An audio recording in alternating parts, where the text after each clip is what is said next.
नमस्कार दोस्तों। आज इस वीडियो के अंदर मैं आपके लिए एक नया लीगल जीके का सेशन लेकर आया हूं। लीगल जीके हमारा ये 42nd सेशन है। तो आज के सेशन के अंदर हम बात करेंगे पब्लिक इंटरेस्ट लिटिगेशन के बारे में, पीआईएल के बारे में। जो आपके जुडिशियल एग्जाम्स के अंदर जो अपने क्वेश्चंस आते हैं ना पीआईएल के रिगार्डिंग, और जो क्वेश्चंस देखने के बाद में बहुत ईजी होते हैं लेकिन हमें याद नहीं रहते या हमारे को सीधे शब्दों में किसी ने बताया नहीं होता है, इसकी वजह से हमें कंफ्यूजन देखने को मिलती है। तो आज का सेशन अगर आप पूरा अटेंड करोगे लीगल जीके का तो आपको बहुत इजी लगेगा। साथ ही मैं आपको क्लैरिफाई कर देता हूं, आज का सेशन अटेंड करने का मतलब ये है कि आपको इसकी पीडीएफ भी अगर चाहिए होगी तो आप लोगों को मेरा एप्लीकेशन डाउनलोड करना है। स्मार्ट एंड लीगल गाइडेंस के नाम से मेरा एप्लीकेशन है। गूगल प्ले स्टोर के ऊपर आपको ये एप्लीकेशन अवेलेबल हो जाएगा। और जो लोग आईफोन यूजर्स हैं उनको माई इंस्टीट्यूट ऐप अपने ऐप स्टोर से डाउनलोड करना होता है। फिर आपको जो है ना अपना एक ORG कोड लगाना आपसे मांगा जाएगा। ORG कोड होता है ZPOGS। तो जैसे ये कोड लगाओगे आपको अपना मोबाइल नंबर मांगा जाएगा। मोबाइल नंबर अपना डालते ही ओटीपी आएगा, बस आपको मेरी एप्लीकेशन डाउनलोड हो जाएगी। फिर वहां के फ्री ऑफ कॉस्ट वाले स्टडी मटेरियल में जाइएगा और बहुत सारे फोल्डर्स देखने को मिलेंगे। उसमें से लीगल जीके का फोल्डर होगा, वहां पर आपको ये पीडीएफ मिल जाएगी। और अदर फोल्डर्स भी है उसके अंदर, जैसे अपनी कोई भी एग्जाम की नोटिफिकेशन आती है, कोई भी जॉब की नोटिफिकेशन आती है, XYZ जो भी रेलेवेंट मटेरियल होता है ना, जो हर एक कैंडिडेट को पता होना चाहिए, वो सारा मटेरियल आपको मेरी एप्लीकेशन के ऊपर डेली बेसिस पे मिलता रहता है। याद रखिएगा, तो आपको एप्लीकेशन डाउनलोड करने से बहुत फायदा होगा। तो आज का हम सेशन अपना स्टार्ट करते हैं। जैसे कि ये पीआईएल है, पब्लिक इंटरेस्ट लिटिगेशन, इसकी फुल फॉर्म है।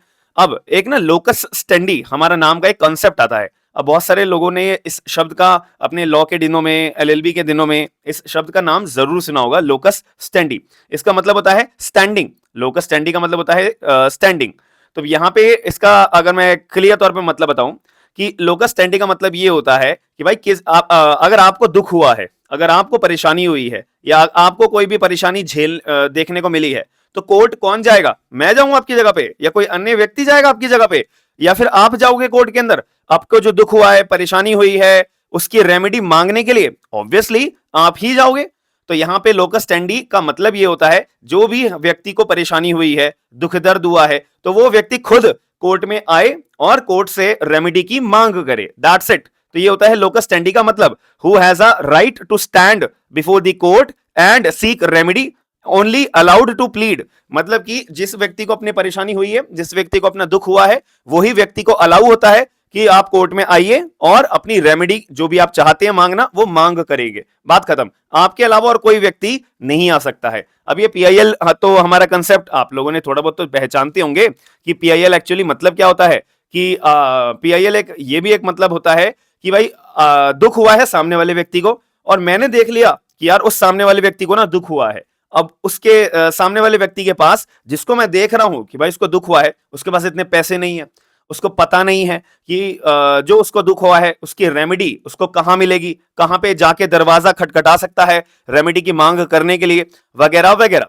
तो वैसे केस के अंदर मैं उसके बिहाफ पे उसको रेमेडी दिलाने के लिए मैं कोर्ट का दरवाजा खटखटा सकता हूं। The answer is yes. PIL की मदद से मैं जो है, सामने वाले व्यक्ति को दुख हुआ है, वो कोर्ट में जा नहीं सकता, उसके पास पैसे नहीं है, या एनी अदर मींस के मैं अगर बात करूं उसके पास सोर्स नहीं है, तो मैं उसकी बिहाफ पे उसको मदद दिलाने के लिए कोर्ट का दरवाजा खटखटा सकता हूं। किसके मदद से? पीआईएल की मदद से। तो अभी हमारे को ये लोकस स्टैंडी और पीआईएल का अंतर समझने के बाद में एक बात क्लियर हो गई कि जो पीआईएल है वो लोकस स्टैंडी का एक्सेप्शन है। लोकस स्टैंडी कहता है जिसको दुख हुआ है वही कोर्ट में आए, कोई भी अन्य व्यक्ति को अलाउड नहीं होता। लेकिन पीआईएल क्या कहता है? कोई भी व्यक्ति आ जाओ, अगर आपको दुख हुआ है तो भी आ जाओ, अगर आपको दुख नहीं हुआ है, आप किसी और के बिहाफ पे आना चाहते हो, तो भी आ जाओ। तो इससे हमारी बात ये क्लियर हो जाती है।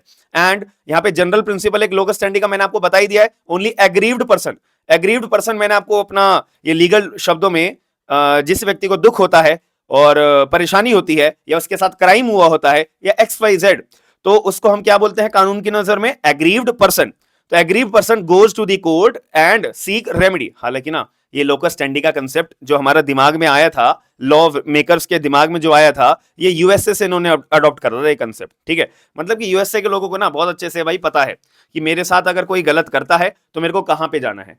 अगर मेरे साथ कोई ब्रीच करता है तो मुझे अपना कंपनसेशन लेने के लिए रेमेडी मेरे को कहां कहां पे मिलेगी। तो यूएसए के लोगों को बहुत अच्छे से इसके बारे में जानकारी के तौर पे ये बताया जाता है। बट क्या ये इंडिया में भी इतना अच्छे तरीके से पता होता है लोगों को कि अगर आपकी गाड़ी ठुक गई, उसकी रेमेडी आपको लेने के लिए कहां जाना पड़ेगा, कौन से कोर्ट में जाना पड़ेगा, कौन से ट्रिब्यूनल में जाना पड़ेगा?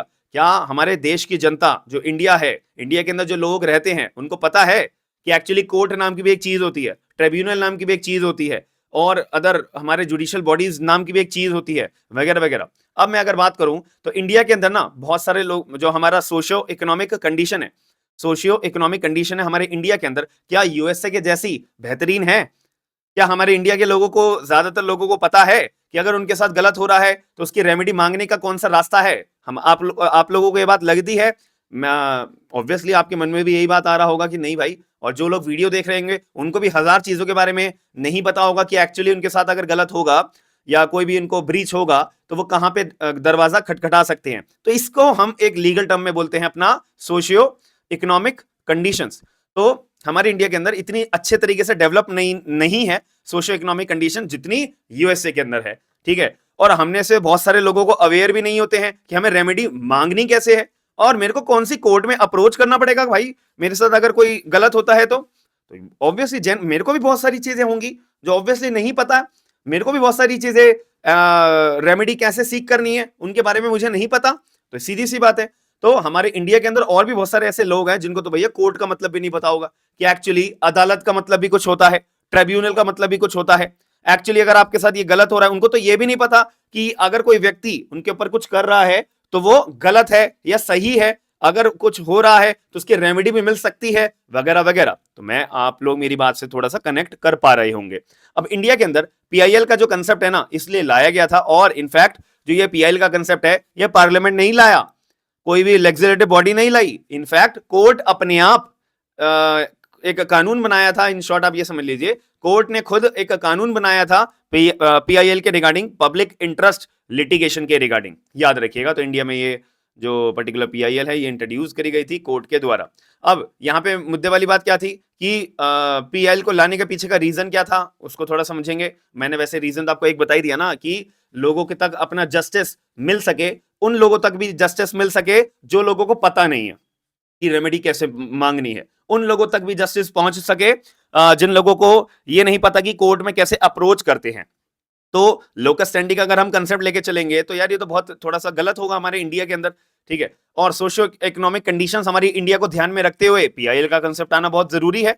और जस्टिस, एक्सेस टू जस्टिस हमारे इंडिया के अंदर डिफिकल्ट भी है थोड़ा सा। इंडिया के अंदर क्या, सारे देश में थोड़ा सा डिफिकल्ट होता है, थोड़ा सा क्या डिफिकल्टी होता है, अपनी बात को प्रूव करना होता है, फैक्ट्स लाने पड़ते हैं, सबूत लाने पड़ते हैं, तब जाके एक कंक्लूजन निकल के आता है कि एक्चुअली आपको रेमेडी मिलनी चाहिए या नहीं मिलनी चाहिए।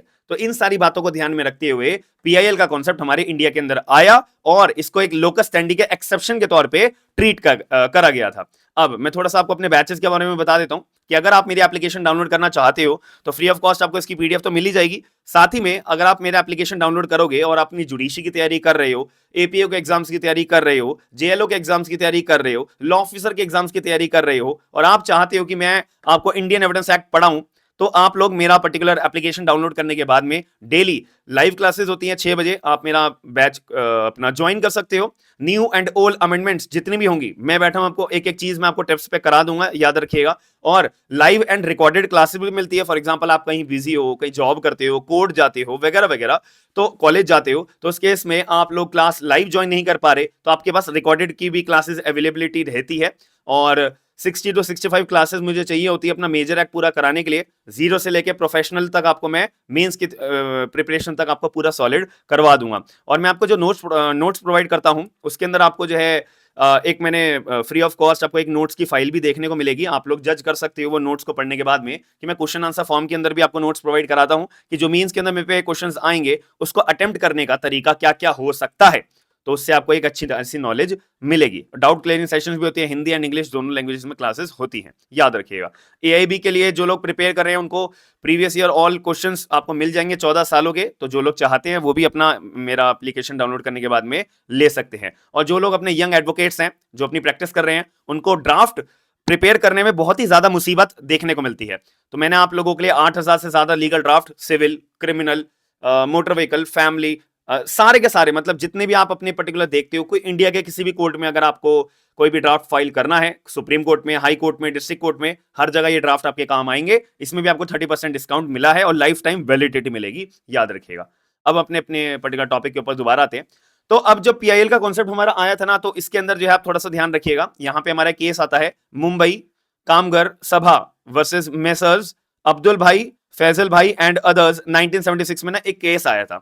इस केस को अंदर जो जस्टिस साहब थे, जस्टिस वी.आर. कृष्णा अय्यर, जो ये केस के अंदर अपना ऑनरेबल जज साहब थे। तो यहां पे क्या हुआ था, मैं आपको थोड़ी पहले कहानी बता देता हूं। यहाँ पे ना 2-3 मजदूर थे और वो एक फैक्ट्री में काम करते थे। तो फैक्ट्री का जो ओनर था उसने अपने मजदूरों को बोला था कि भाई मैं तुम्हारे को जो सैलरी देता हूं ना, उसके अलावा तुम्हारे को मैं बोनस भी दिया करूंगा, जिससे कि तुम्हारा घर का जीवन अच्छा चल सकेगा। फिर बोनस मिलता था फैक्ट्री के वर्कर को। फिर क्या हुआ, एकदम जो है फैक्ट्री के ओनर ने बोनस देना बंद कर दिया अपने इंप्लॉइज को। अब एम्प्लॉइज थोड़े से परेशान हो गए, ठीक है, कि भाई हमारे मालिक ने तो हमारे को बोनस देने से मना कर दिया, बंद ही कर दिया एकदम बिना बताए, वगैरह वगैरह। तो अब ये जो है जो वर्कर थे, इनके पास जो कानून का अधिकार होता है, अगर आप कोई फैक्ट्री में काम करते हो तो, और आपका जो ओनर होता है उसको बोलते हैं वर्कमैन और आप होते हो लेबर। तो वैसे केस के अंदर आपके पास इन डिस्प्यूट को सॉल्व करने के लिए डायरेक्ट कोर्ट में जाने का अधिकार नहीं होता है। तो इस पर्टिकुलर डिस्प्यूट को सॉल्व करने के लिए इंडस्ट्रियल डिस्प्यूट एक्ट हमारा बना हुआ है। तो यहां पे सीधा पहले जाता है आर्बिट्रेशन के लिए। आर्बिट्रेशन से मैटर नहीं सुलझता है तो फिर जाता है ट्रिब्यूनल के लिए। ट्रिब्यूनल से मैटर नहीं सुलझता है फिर जाता है हम कोर्ट के रास्ता खटखटाने के लिए, रास्ता अपनाते हैं। तो अब ऐसे केस में वही वर्कर गए अपना आर्बिट्रेशन के लिए, मैटर नहीं सुलझा, मालिक ने सीधा मना कर दिया, भैया मैं तो नहीं दे रहा तुम्हें पैसे, मैं तो तुम्हें बोनस नहीं दे रहा हूं। फिर अपना गया ट्राइब्यूनल में, ट्राइब्यूनल की कोर्ट ने भी मालिक के फेवर में अपना जजमेंट दिया कि भाई ठीक है, मालिक नहीं दे रहा, नहीं दे रहा, मजदूरों को कोई रिलीफ नहीं मिला। अब ये मजदूर थे गरीब, इनके पास कोई अधिकार था नहीं, इनको पता नहीं था कि एक्चुअल में हम क्या करें। और लोकस स्टैंडी क्या कहता है, जो लोगों को परेशानी है भाई वही लोग आओ रिलीफ मांगने के लिए। अब मजदूरों को पता नहीं था कि और कौन सी रिलीफ होती है, या सुप्रीम कोर्ट भी जाएंगे तो भाई हमारे पे इतना पैसा है नहीं, ठीक है, कि हम सुप्रीम कोर्ट जा सके, जो खर्चा पानी है वो हम अपना झेल सकेंगे, वगैरह वगैरह। तो फिर ये गए एक अपने मुंबई कामगर सभा के पास में, एक यूनियन थी, तो यूनियन के लोग बहुत सारे हैं, सबने चंदा इकट्ठा करा होगा, और या फिर पहले उनके पास कैपिटल होगी। तो ये गए अपना सुप्रीम कोर्ट में अप्रोच करा इन्होंने, और सुप्रीम कोर्ट में अपना अप्रोच करने के बाद अपना रिलीफ मांगने के लिए गुहार लगाई। अब यहां पे लोकस स्टैंडी का कंसेप्ट आया। तो जो अपोजिट पार्टी के वकील थे, अपोजिट पार्टी के वकील ने कहा कि जज साहब ये मुंबई कामगर सभा एग्रीव्ड पर्सन तो है नहीं, मुद्दा था दो वर्कर का जिनको बोनस नहीं मिला, और ये तो पूरी यूनियन उठ के आ गई। तो जज साहब एज पर लोकस स्टैंडी ये Mumbai Kamgar Sabha is not allowed to file a writ petition on behalf of that particular two labours जिनको बोनस नहीं मिला है। अब यहां पे जो ऑनरेबल जस्टिस कृष्णा अय्यर थे, इन्होंने थोड़ा सा रिलैक्सेशन दिया, उन्होंने लोकस स्टैंडी के ऊपर थोड़ा रिलैक्सेशन दिया और बोला कि नहीं भाई ऐसी बात नहीं है, कि हमारे इंडिया के अंदर बहुत सारे ऐसे लोग होते हैं जो फाइनेंशियली स्ट्रांग नहीं होते, जिनको अवेयरनेस नहीं होती, जिनको अधिकार के बारे में पता नहीं होता, जिनको रिलीफ कहां पे मांगनी इसके बारे में पता नहीं होता। तो अगर हम केवल प्योरली बेसिस पे लोकस स्टैंडी का कंसेप्ट लेकर आएंगे इंडिया के अंदर, तो ये एक डिजास्टर रहेगा हमारे जस्टिस देने के लिए। हम किस लिए बैठे हैं जज के रूप में, लोगों को जस्टिस देने बैठे हैं ना। तो हम अगर पूरा प्योरली अगर लोकस स्टैंडी का कंसेप्ट अप्लाई करेंगे तो हम तो किसी को जस्टिस दे ही नहीं पाएंगे। तो इसीलिए जो ये मुंबई कामगर सभा है, you are allowed to file your writ petition on the behalf of that two particular labours जिनको बोनस उनके मालिक के द्वारा नहीं दिया गया है। बस तो यहां से एक कहीं ना कहीं एक पीआईएल आई नहीं थी, एक्चुअली पीआईएल का केस नहीं है ये, लेकिन इस केस के अंदर जो रूलिंग अंडरस्टैंडिंग हमारे को समझ में आई, तो उसके बेसिस पे मैं ये बोल सकता हूं, मैं क्या कानून बोलता है कि यहां से कुछ ना कुछ अंश पीआईएल के पैदा होने लग गए थे, कि पीआईएल के लिए अब कुछ अंश शुरू हो गए थे। तो ये केस इस वजह से हम पढ़ते हैं। लेकिन अब पीआईएल का कॉन्सेप्ट आया कौन से केस से, वो केस का नाम है Hussain Ara Khatoon versus secretary state of Bihar 1979 के अंदर। इस केस से पीआईएल पूरा फुल्ली एस्टैब्लिश करा गया था, याद रखिएगा। ये पूरा फर्स्ट केस है पीआईएल का, ठीक है। अंडर ट्रायल प्रिजनर्स के ऊपर जो है केस को अपना फाइल करा गया था। और आप लोगों को पता होना चाहिए कि अंडर ट्रायल प्रिजनर्स का मतलब क्या होता है। अंडर ट्रायल प्रिजनर्स का मतलब ये होता है कि ऐसे प्रिजनर्स यानी ऐसे कैदी जो अभी जेल में बंद है, और जो अभी जो जेल में बंद है उनका भी केस कोर्ट में भी पेंडिंग है, यानी कि उनके ऊपर अभी कन्विक्शन, कोर्ट ने सजा नहीं सुनाई है, अभी उनका केस अभी पेंडिंग है, ठीक है। अब पता नहीं तारीख नहीं कब आएगी, फिर उनको जेल से निकाल के कोर्ट में खड़ा करा जाएगा, फिर कौन सी स्टेज पर उनका ट्रायल चल रहा है वगैरह वगैरह, तब देखा जाएगा। अब दिक्कत वाली बात ये आ रही थी बिहार के अंदर, जिसकी वजह से ये कोर्ट के अंदर पीआईएल डली थी, हैबियस कॉर्पस रिट फाइल हुई थी। पीआईएल का तो कंसेप्ट इस केस से आया था। तो जो लॉयर थे, वकील थे, मैं आपको बताऊंगा उनके बारे में भी। तो जो लॉयर थे वो गए अपना कोर्ट में writ of habeas corpus file करने के लिए कि जैसा साहब हमारे बिहार के अंदर ना इतने सारे प्रिजनर्स हैं जो भी अंडर ट्रायल हैं, और जो हमारे जो प्रिजनर्स है ना भाई, कोई कोई प्रिजनर्स तो ऐसे हैं कि उन्होंने एलिगेशन जो उनके ऊपर लगे हैं ना अपराध के लिए, फॉर एग्जांपल चोरी का अपराध का अगर कोई एलिगेशन लगा हुआ है तो उसको मैक्सिमम सजा 3 साल की मिलेगी, अगर कोर्ट मान लेता है मैक्सिमम सजा भी देगा 3 साल की। लेकिन जैसा अब उसको तो जेल में बंद हुए अभी 6 साल हो गए हैं, 7 साल हो गए हैं, ये तो बहुत ही ज्यादा नाइंसाफी है। तो यहाँ पे कोर्ट किस लिए बैठा है? जस्टिस प्रोवाइड कराने के लिए। यहाँ तो जस्टिस तो बहुत दूर की बात है भाई, 3 साल से ज्यादा क्या ट्रिप दुगनी सजा वो काट चुके हैं। तो ये तो जैसा बहुत गलत बात है, और यहाँ पे इनको कोई सुनवाई करने के लिए है नहीं। अब रीजन इसके पीछे क्या क्या बताया? पहली बात, जो ये प्रिजनर्स है ना जैसा, कोई प्रिजनर्स ऐसे हैं जिनको ये भी पता है कि भाई हमारे को बेल लेने का अधिकार है और कैसे बेल हम ले सकते हैं, पहली बात। दूसरी बात, कुछ प्रिजनर्स ऐसे हैं जो फाइनेंशियली बिल्कुल गरीब हैं, जिनके पास इतना पैसा भी नहीं है कि वो अपना पर्टिकुलर वकील हायर करके अपने आप को बाहर निकलवा सके, ठीक है। और कुछ ऐसे प्रिजनर्स भी हैं जिनको जो है बंद करा हुआ है, उनके ऊपर चार्जेस क्या लगे हुए हैं जी? बेलेबल ऑफेंसेस में। अरे भाई, बेलेबल ऑफेंस में तो एकदम बाहर आने का अधिकार होता है, राइट टू गेट बेल, ठीक है। तो जैसा उनको ये भी नहीं पता कि आपको ऊपर बेलेबल चार्ज लगा हुआ है और आपके पास अधिकार है बेल मांगने का, ठीक है, फिर भी वो जेल में बंद है। और कुछ ऐसे प्रिजनर्स अंडर ट्रायल वाले जो बेलेबल ऑफेंस में बंद तो हैं और उनको पता है कि हम बेल पे बाहर आ जाएंगे, लेकिन उनके पास इतने पैसे नहीं है कि वो बेल बॉन्ड का अपना जो अमाउंट कोर्ट फिक्स करेगा 5,000 का, 6,000 का, 4,000 का, उनके पास इतने पैसे भी नहीं है कि वो बेल बॉन्ड भर के अपने आप को बाहर ला सके। तो ये सारी मुसीबतें अंडर ट्रायल प्रिजनर्स को जैसा झेलनी पड़ रही है, इसलिए हम आपके पास writ petition, writ of habeas corpus file करने के लिए आए हैं in the case of Hussain Ara Khatoon versus secretary state of Bihar 1979 के केस में। अब इस केस के अंदर जो ऑनरेबल जज साहब थे, पीएन भगवती साहब थे, ठीक है, ये बहुत इंपॉर्टेंट नेम है इनका, ऑनरेबल जस्टिस पीएन भगवती। इन्होंने बोला कि जो लोग जिनके पास अपना सफिशिएंट मींस नहीं होता है एक्सेस पाने का, जस्टिस का एक्सेस पाने का, तो उनको रिलीफ प्रोवाइड कराने के लिए, उनको रेमेडी प्रोवाइड कराने के लिए उनके बिहाफ पे कोई भी व्यक्ति, any other person can seek remedy on that behalf. तो उनके बिहाफ पे कोई भी अन्य व्यक्ति आएगा, हम उसको एंटरटेन करने की क्षमता रखते हैं, हम उनको अलाउ करेंगे एंटरटेन करने के लिए, उनकी बात को सुनेंगे, और फिर हमें लगता है कि हाँ जो रिलीफ देनी चाहिए तो हम उनको रिलीफ ग्रांट करेंगे। दूसरी बात, पीआईएल जो है हमारा एक्सेप्शन है लोकस स्टैंडी का, पीआईएल जो है हमारा एक्सेप्शन है लोकस स्टैंडी का। ऑब्वियसली मैंने आपको पहली क्लास के अंदर, पहले क्लास स्टार्ट होने के टाइम पे ये चीज बता दी थी, ठीक है। फिर इसके अंदर आगे की क्लास ये बात हमारे को क्लियर हो गई थी। तो मेरे को इससे क्या सीखने को मिला कि जो पीआईएल का कंसेप्ट है वो आया था हमारा एक्सेस टू जस्टिस प्रोवाइड कराने के लिए और लोकस स्टैंडी का एक्सेप्शन बनने के लिए। और कौन से केस से आया था? Hussain Ara Khatoon versus secretary state of Bihar 1979। और ये जो पीआईएल का कंसेप्ट है ये लाया गया था कोर्ट के अपने आप, कोर्ट के द्वारा खुद, ये कोई लेजिस्लेटिव लॉ मेकिंग बॉडी के द्वारा नहीं गठन करा गया था, ये कोर्ट ने खुद गठन करा था लोगों के लिए। अब कुछ इंपॉर्टेंट पॉइंट्स हम देख लेते हैं पीआईएल के लिए। पहली बात, जो हमारे जस्टिस पीएन भगवती जी हैं, जब ये इन 1979 के अंदर जब इन्होंने पीआईएल का कॉन्सेप्ट ना लेकर आए थे, फिर इसके बाद जो है ना ये बहुत सारी पीआईएल डील करने लगे। और इतनी सारी पीआईएल डील करने के बाद में इतने ऑनरेबल जस्टिस पीएन भगवती जी ने इतने सारे लोगों को रेमेडी दिलाई थी, बहुत सारी मतलब लगाई थी, इसीलिए दिलाई गई थी। इसीलिए ऑनरेबल हमारे जो जस्टिस थे पीएन भगवती जी, इनको फादर ऑफ द पीआईएल के नाम से पहचाना गया। एग्जाम के अंदर ये क्वेश्चन आता है कि पीआईएल का जो कंसेप्ट है वो ऑनरेबल जस्टिस पीएन भगवती जी के द्वारा लाया गया था। और फादर ऑफ द पीआईएल किसे कहा जाता है? ऑनरेबल जस्टिस पीएन भगवती जी। कौन से केस से आया गया था? ये Hussain Ara Khatoon versus secretary state of Bihar 1979 के अंदर। और ये केस किसके रिगार्डिंग था? अंडर ट्रायल प्रिजनर्स के रिगार्डिंग था। इतनी बात आपको क्लियर हो जाती है। फिर इसमें हमने क्या पढ़ा कि जो लॉयर, जो वकील थे हमारा Hussain Ara Khatoon versus secretary state of Bihar 1979 के अंदर, उन वकील का नाम क्या था? उन वकील का नाम था पुष्पा कपिला हिंगोरानी, ठीक है, पुष्पा कपिला हिंगोरानी, ये वकील का नाम था जो पर्टिकुलर प्लीड कर रहे थे इस पर्टिकुलर पीआईएल के अंदर। फिर और जो हमारे ऑनरेबल जस्टिस पीएन भगवती जी हैं, इनको फादर ऑफ द पीआईएल के नाम से जाना जाता है, ये भी बता दिया मैंने, ठीक है। और जो डिस्प्यूट रेज करा गया था कोर्ट के सामने, और जो ऑनरेबल हमारे जो जस्टिस पीएन भगवती जी थे ना, जैसे जैसे टाइम बीतता गया, पीआईएल का कंसेप्ट अपना आ गया था, फिर उन्होंने पीएन भगवती जी ने एक नया कंसेप्ट लेके आए थे कि भाई जो भी व्यक्ति को अपना डिस्प्यूट रेज करना है किसी दौरान, वो कोर्ट में नहीं आ सकता या उनके बिहाफ पे कोई कोर्ट में नहीं आ सकता, तो आप ऐसा करो, पोस्ट कार्ड आप जो है हमारे को भेज दो।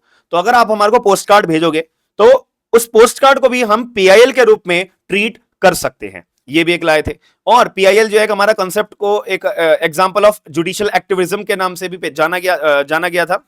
जुडिशियल एक्टिविज्म का मतलब क्या होता है कि भाई इस देश की जो जुडिशरी है ना वो बहुत ही ज्यादा एक्टिव है। जुडिशरी इतना बढ़िया काम कर रही है कि अगर जुडिशरी को दिखाई दे रहा है कि आज के जमाने में, आज के टाइम में जनता के लिए एक नया कानून बनाना है, तो जुडिशरी भी कानून बना रही है। एग्जाम्पल के रूप में पीआईएल, पीआईएल का कंसेप्ट भी तो कोर्ट के द्वारा बनाया गया है, जुडिशरी के द्वारा बनाया गया है। तो इसको बोलते हैं जुडिशियल एक्टिविज्म, कि हमारे देश की जुडिशरी इतनी बढ़िया है, इतनी एक्टिव है कि टाइम टू टाइम जुडिशरी को लगता है कि यहां पे कानून बनाना चाहिए, तो जुडिशरी खुद कानून बना रही है। तो इसको बोलते हैं जुडिशियल एक्टिविज्म। और क्यूरेटिव पिटीशन नाम की भी चीज एक एग्जांपल हमारे पीआईएल के जरिए ही बनाई गई थी। आप लोगों को नहीं पता होगा या बता देता हूं, मैंने इसके ऊपर भी अपना लीगल जीके का सेशन बनाया हुआ है। क्यूरेटिव पिटीशन भी एक नाम का एक पिटीशन होती है जहां जो डायरेक्टली सुप्रीम कोर्ट के अंदर फाइल करी जाती है। जब आपके सारे रास्ते खत्म हो जाते हैं, एक आखिरी रास्ता बचता है क्यूरेटिव पिटीशन फाइल करने का। इसका भी अपना 7 जजेस की बेंच इसकी सुनवाई करती है कि अगर लास्ट कोर्ट के, सुप्रीम कोर्ट के जज के द्वारा जो जजमेंट दिया गया है उसके 30 दिनों के अंदर अंदर आपको क्यूरेटिव पिटीशन फाइल करनी होती है। फिर ये जो क्यूरेटिव पिटीशन है ये जो है टॉप 3 जजेस के पास भेजी जाती है पिटीशन को। और जो जज साहब ने आपकी पर्टिकुलर लास्ट जजमेंट जिन्होंने दिया था उनमें से 4 जजेस जो हैं पिक करे जाते हैं, और 3 जजेस जो टॉप सीनियर मोस्ट जज हैं, ये जो 7 जज मिलके, 4 पुराने केस वाले और 3 नए सीनियर मोस्ट वाले, तो ये 7 जज अपना एक दिमाग अगर इन सभी का माइंड मैच कर जाता है कि हाँ यार क्यूरेटिव पिटीशन सुनने लायक है, फिर आपकी क्यूरेटिव पिटीशन की सुनवाई करी जाती है। अगर जरा से भी कोई भी जज ने बोल दिया नहीं भाई क्यूरेटिव पिटीशन का कोई महत्व नहीं है सुनने का, तो आपकी क्यूरेटिव पिटीशन सुनने का अधिकार नहीं होता है।